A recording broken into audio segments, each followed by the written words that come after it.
Namaste. Suprabhat. Now then, lockdown show. Ooh, lockdown show. Ooh. Welcome to the world of the tanned face. What we're going to talk about today, we're coming up to 5 weeks of being locked down, some of us for 6 weeks. What have we learned? Well, there's photographs up this morning of saying that the sky is now a real deep blue. No, it isn't. But when the sky is cloudless and the sun's up, it really is an amazing blue because of the pollution. And we're seeing photographs as well from other parts of the world where, and I saw some yesterday, the before and after in Delhi, where you could see 50 yards and all of a sudden you can see for miles. It's unbelievable how the earth has changed within, say, 6 weeks. It's transitional is mind-boggling. What are we going to do about it? Well, I don't know if we're going to do about it. I was talking to somebody yesterday as well. I've been talking to a lot of people, haven't I? That I believe for every drop of rain that falls, a flower grows. Yeah, don't give up the day job. Yeah, I've heard it all before. I've got a belief that this could be the bug that wipes out the world. It ain't going away. It hasn't been as bad as Asian flu. That was 15 million people that died in the early 1900s through Asian flu. So we haven't achieved those horrendous losses yet. But I've just got a funny feeling that I don't think this war is over. The invisible enemy, this little germ that's going, what are we going to do? Woo, look, human beings. Because it's only the humans it's attacking. What's that all about? I mean, other animals, humans, or should we say mammals? Mammals? You know what I'm talking about, mammals. They're made of the same stuff. They've got moist areas. They've got eyes and a nose and a mouth. And a heart and lungs and bones and skin and muscles and all the rest. They're the same as us. How come they can't catch it? Yet, they say it was derived from a bat, an animal. Allow me to explain. Bag of bollocks. This was created in the laboratory in Wuhan. Everybody I speak to, absolutely everybody that I've seen writing about it or photograph, whatever, ding, ding, bang, dang, oh, doing about it. Catch the pigeon, eh? Catch the pigeon, catch the pigeon, catch the pigeon now!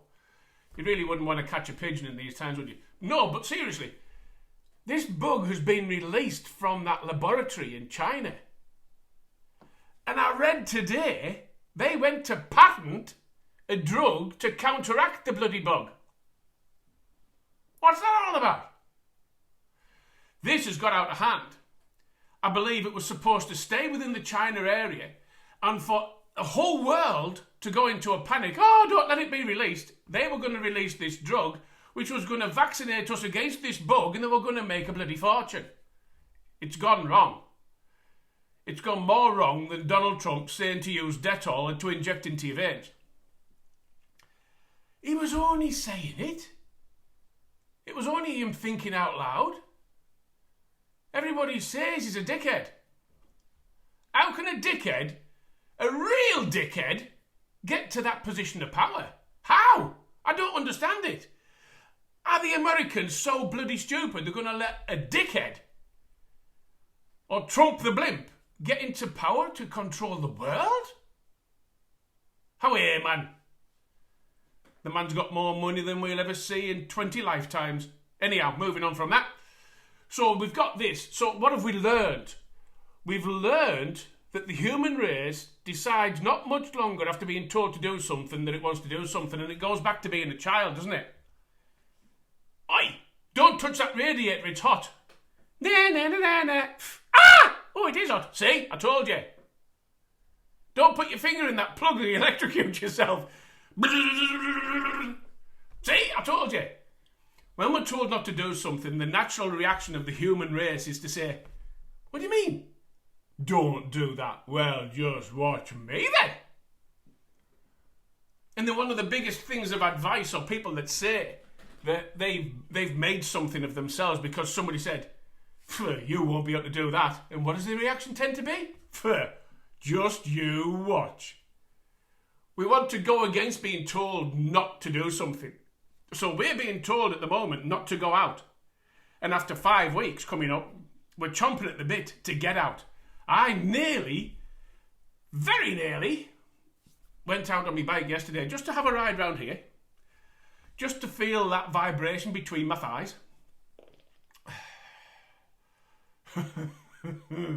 And it's a while since I feel that, yeah, we've all heard that story as well. But these are the things which are being tested to us, that we're now finding out that we can actually live on tinned food, that we're seeing things that we've never seen before, we're discovering things we've never discovered before. I've found some software and a program and also learning things which I would never have done if it hadn't been for this, because you've got time on your hands. And that's what I'm going to talk about, is that this is the possibility of a new start. You know, because we're on that treadmill, or we're on that thing, and we're on that treadmill, and we're giving it some welly, and we can't get off, because we're scared to get off. We're scared to take a new direction. We're scared to go down the road that we've never been down before, because we don't know. You'll stay in a marriage because you don't know what's the other side, so you'll take the abuse, you'll take everything else that goes with it.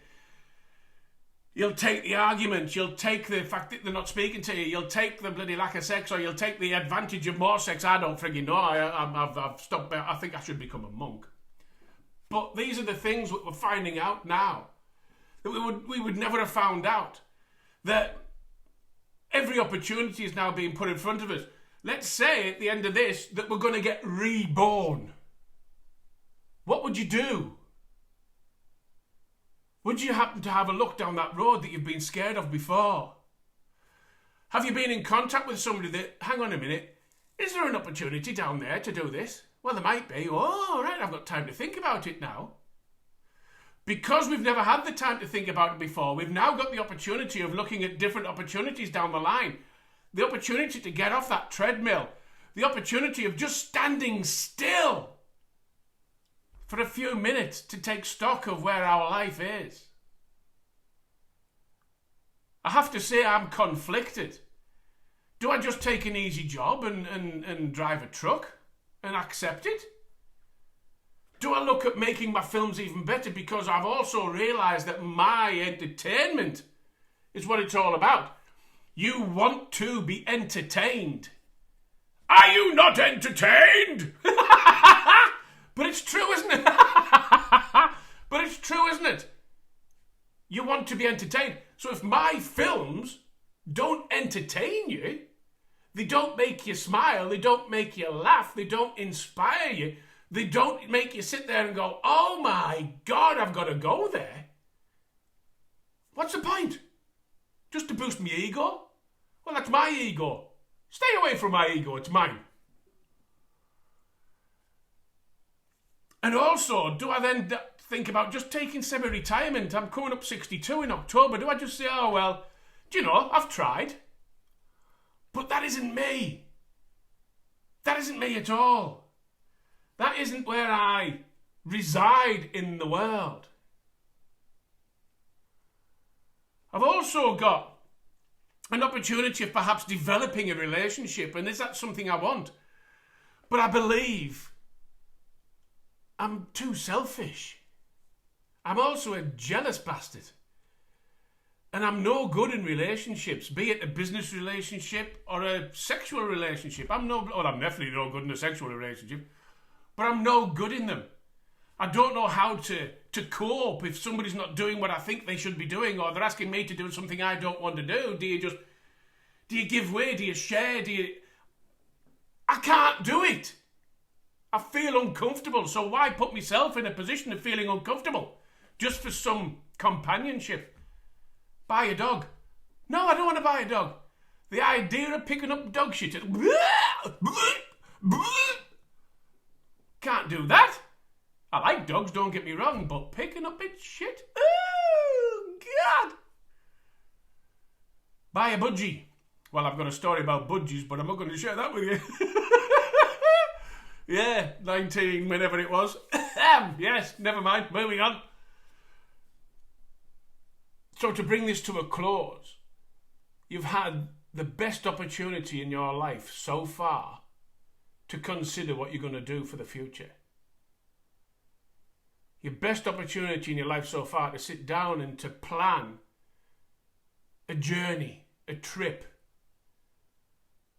to bring perhaps one of your dreams to life, to learn to ride a motorbike, to think about buying a 4x4, thinking about buying a tin tent, whatever you want to do.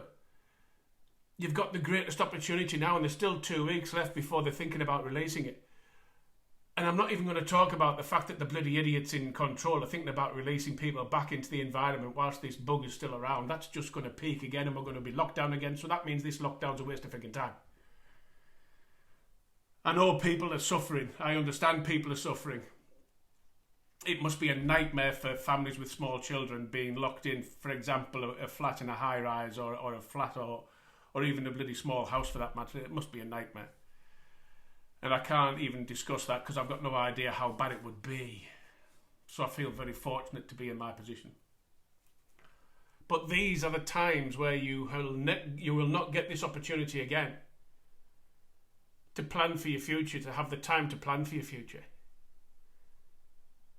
Take advantage.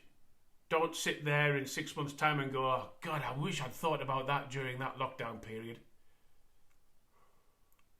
So until the next time, bye-bye for now.